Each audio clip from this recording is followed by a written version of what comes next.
नमस्कार, जनता का आईना में फिर एक बार आपका स्वागत है। हिमाचल प्रदेश फिर कर्नाटक का चुनाव जीतने के बाद पूरे जोश में कांग्रेस अब मध्य प्रदेश में आ गई है।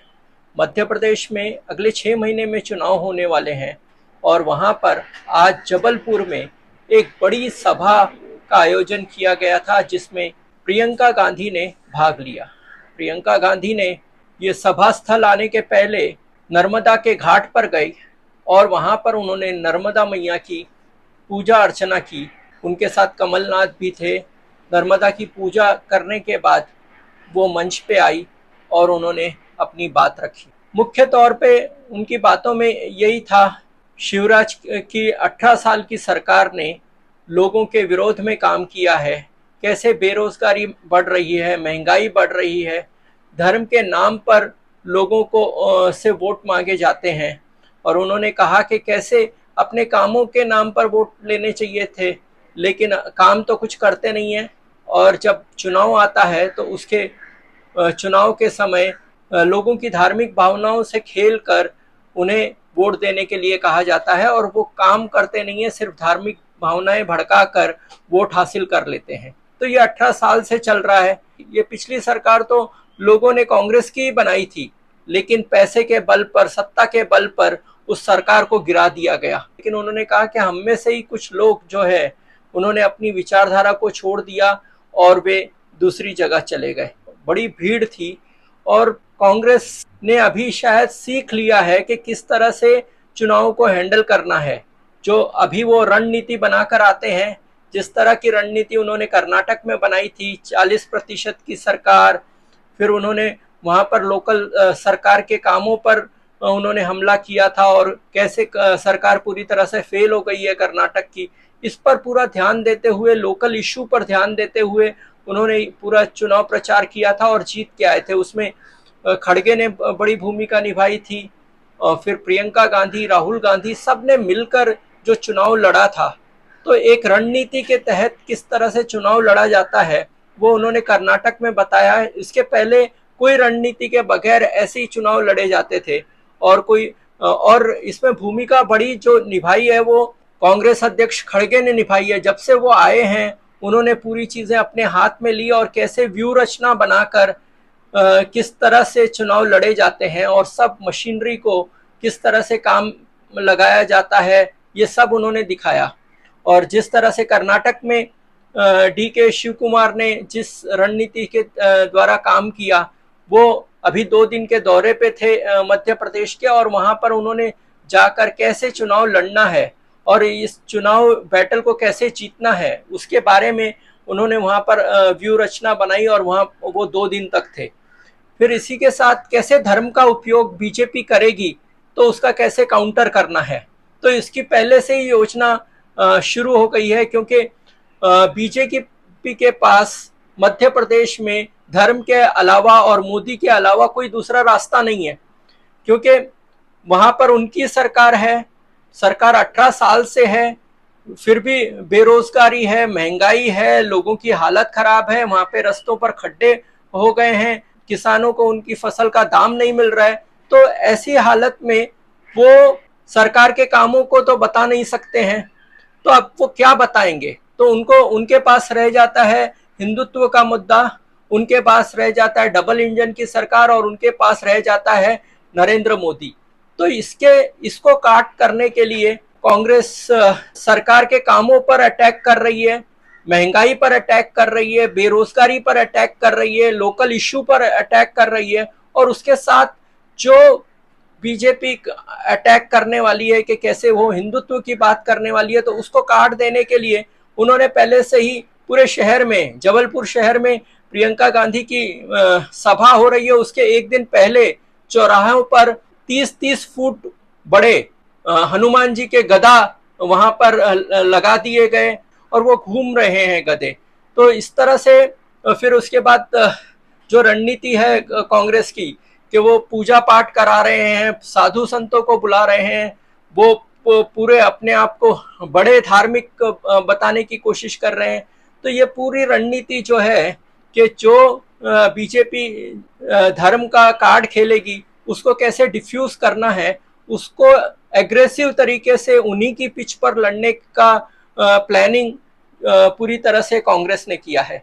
जहां तक मोदी जी को टक्कर देने की बात है, ये हमने कर्नाटक में देख लिया कि कर्नाटक में लास्ट फेज में पूरे 10 दिन तक मोदी प्रचार करते रहे। वो सड़कों पर चलते हुए प्रचार किया, उन्होंने पद यात्राएं की और सब कुछ करने के बाद भी मोदी फैक्टर चला नहीं, लोकल फैक्टर चला। इसकी वजह से आरएसएस ने भी यहां तक कह दिया है राज्यों के चुनाव में लोकल इश्यू पर ध्यान दिया जाए, क्योंकि कर्नाटक में मोदी ने अपने आप को दांव पर लगा दिया था, इसलिए कर्नाटक की हार ये भी कहा जा रहा है कि वो तो मोदी की हार हो गई।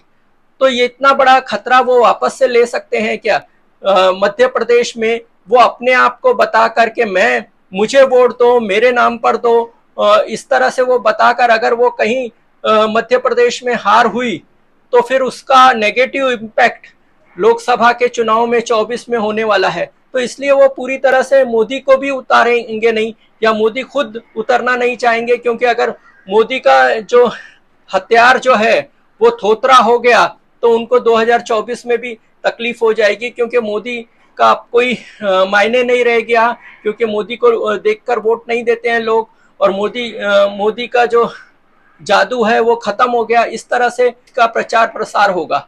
मध्य प्रदेश के सर्वे जितने भी आ रहे हैं, यहाँ तक कि बीजेपी भी जो सर्वे करा रही है, उनके बीजेपी के मानने वाले जो मीडिया ग्रुप है उनका भी सर्वे आया है, तो सब सर्वे ये बता रहे हैं कि मध्य प्रदेश में कांग्रेस की सरकार आने वाली है। यहाँ तक कि राहुल गांधी ने और कांग्रेस ने दिल्ली में बैठक लेकर सभी मध्य प्रदेश के नेताओं से बात करने के बाद राहुल गांधी खुद मीडिया के सामने आए थे और उन्होंने कहा था कि हम 230 में से 150 तक कम से कम सीटें जीतने वाले हैं। तो ये ऐसे माहौल में क्या बीजेपी अपना जो इक्का है, जो मोदी है, मोदी को दांव पर लगाएगी? ऐसा मुझे नहीं लगता है। क्यों कि लोकसभा के चुनाव के पहले वो मोदी को दांव पर लगाने के बाद अगर ये विधानसभा चुनाव हार गए तो मोदी का गलत इम्पैक्ट लोकसभा चुनाव में पड़ सकता है, और वो सिर्फ मध्य प्रदेश तक सीमित नहीं रहेगा, फिर वो पूरे देश में उसका इम्पैक्ट पड़ेगा। और मोदी के लिए अभी कर्नाटक में एक ही राज्य था, लेकिन अभी 5 राज्यों में चुनाव करीब करीब होने वाले हैं। राजस्थान में होने वाले हैं, मध्य प्रदेश में होने वाले हैं, तेलंगाना में होने वाले हैं, छत्तीसगढ़ में होने वाले हैं। वो कहाँ कहाँ अपने आप को प्रोजेक्ट करेंगे और कैसे डील करेंगे ये सब चीजों को? तो ये एक बहुत ही चैलेंजिंग सिचुएशन बीजेपी के सामने आकर खड़ी हो गई है। और आपको बता दें कि पिछले चुनाव भी ये लोग हारे थे। मध्य प्रदेश में ये हार गए थे, राजस्थान में ये हार गए थे, छत्तीसगढ़ में ये हार गए थे। तो अभी तो सिचुएशन और खराब है। खबरें आ रही हैं लगातार कि सिंधिया के साथ जो एमएलए गए थे 20, उनको बीजेपी के दूसरे नेता वहां पर मान्यता नहीं दे रहे हैं और वो चाह रहे हैं कि उनकी सीट उनको ही मिले, बीजेपी वालों को ही, ओरिजिनल जो नए आए हैं सिंधिया के साथ उनको नहीं मिले। तो आपस में खींचातानी, झगड़ा ये भी बहुत बड़े पैमाने पर मध्य प्रदेश में चल रहा है। और यहाँ पर कांग्रेस में थोड़ा सा साफ है कि कमलनाथ मुख्यमंत्री बनेंगे, ऐसी बात साफ है, क्योंकि उस पर आज भी मंच पर ये घोषित हुआ और ये बोला गया एक स्पीकर ने कि हमारे भावी मुख्यमंत्री कमलनाथ। तो उस वक्त प्रियंका गांधी भी थी और दिग्विजय सिंह भी थे। अगर ये चुनाव वो जीतते हैं तो कमलनाथ मुख्यमंत्री बनेगा। तो इंटरनल फाइट एक तरह से कांग्रेस में कम है, बीजेपी में बहुत ज्यादा है, उसका भी इम्पैक्ट पड़ने वाला है। तो ऐसे हालत में हमें देखना है कि कैसे आगे रणनीति बनाकर एकता से कांग्रेस आगे बढ़ती है और बीजेपी इस खराब अवस्था में जो फंसी हुई है उसमें से अपने आप को कैसे बाहर निकालती है, ये भी देखना है। तो आप भी बताइए कि मध्य प्रदेश में कौन आगे रहने वाला है? आपको क्या लगता है किसकी जीत होगी? क्या मोदी का फैक्टर यहाँ पर काम आएगा? ये सारे सवाल हैं। तो आपकी क्या राय है, आप कमेंट बॉक्स में जरूर लिखिए। और ये वीडियो आपको कैसा लगा ये भी कमेंट बॉक्स में लिखिए। अच्छा लगा तो लाइक कीजिए, ये वीडियो शेयर कीजिए, जनता का आईना चैनल सब्सक्राइब कीजिए। और हमारे जैसे यूट्यूबर हैं जो कि किसी की गोदी में नहीं बैठे हैं, आपको सही जानकारी देना चाहते हैं, तो हम जैसे मीडिया काम करते रहें, इसलिए हमारी आर्थिक मदद कीजिए और ज्वाइन बटन दबाइए हमारे चैनल के पेज पर।